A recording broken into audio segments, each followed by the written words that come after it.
Alright, giving this a try.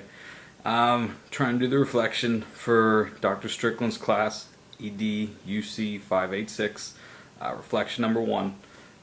First thing we're supposed to talk about is what we learned about this week in terms of research. I learned if I follow everything I need to follow, research shouldn't be difficult to find, and I shouldn't get a ton of it or too little of it, depending on how I use the different search engines and use the different databases.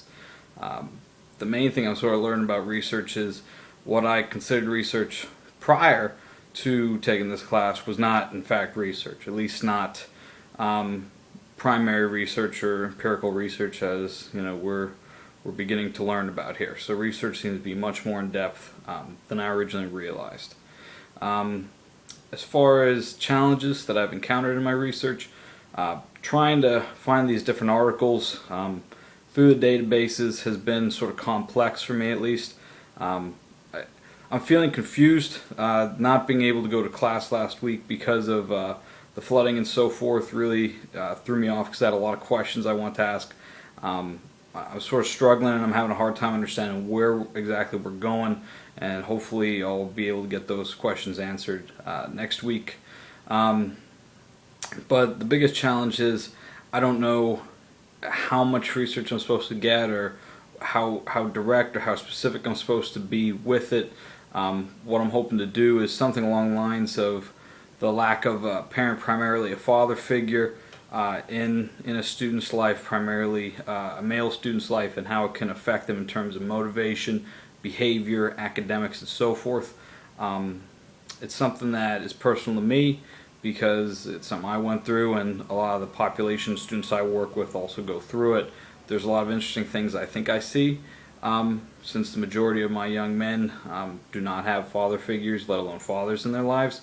And the effect it has on them. So that's what I'm interested in, but a lot of what I'm seeing, while it may deal with some form of parental absence or father absence, doesn't exactly hit the nail on the head. So I don't know if I should just add all that, and that's a good sign because it leaves the door open for what I'm looking for, or if I'm completely off track. So that's sort of the challenges I'm encountering right now. Not sure where exactly to go with it.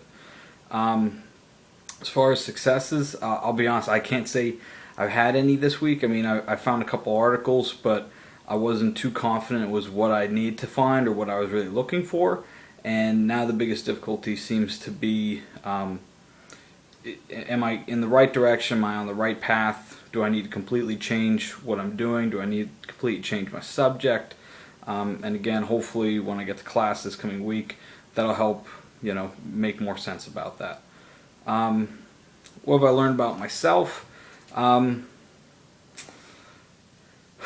As far as research goes, I think I've learned that I need to really take a lot more time to try and get this done, and I personally need a very clear vision on where I'm going.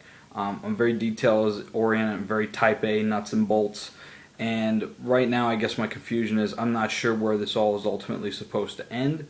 So because of that, I'm having a bit of confusion right now about where we go. It seems to be sort of step by step, but I'm sort of missing the overall vision. So hopefully getting that cleared up will help with that.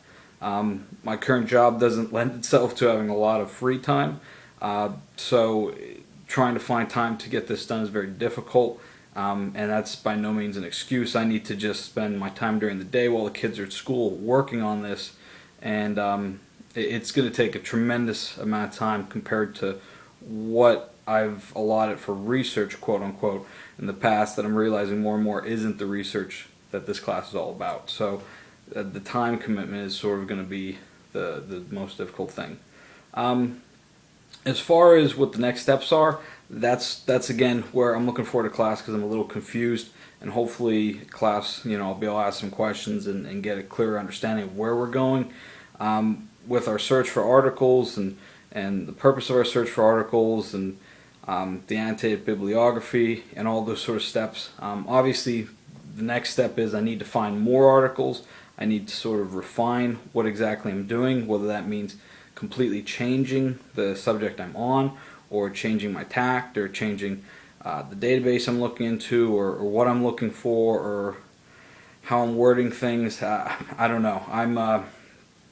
This has been sort of tough for me right off the bat, and I'm hoping it'll get better. I think again the biggest issue for me right off the bat was this is not something I'm used to doing, and it's different than what I've come to know as research, and I need to get a better grasp on where we're going with this, so that way I can understand the individual steps much more clearly. So that's where I'm at. David Dunsavage, reflection number 1 for Dr. Strickland's EDUC 586 class at Penn State Harrisburg. Have a great night. Bye-bye.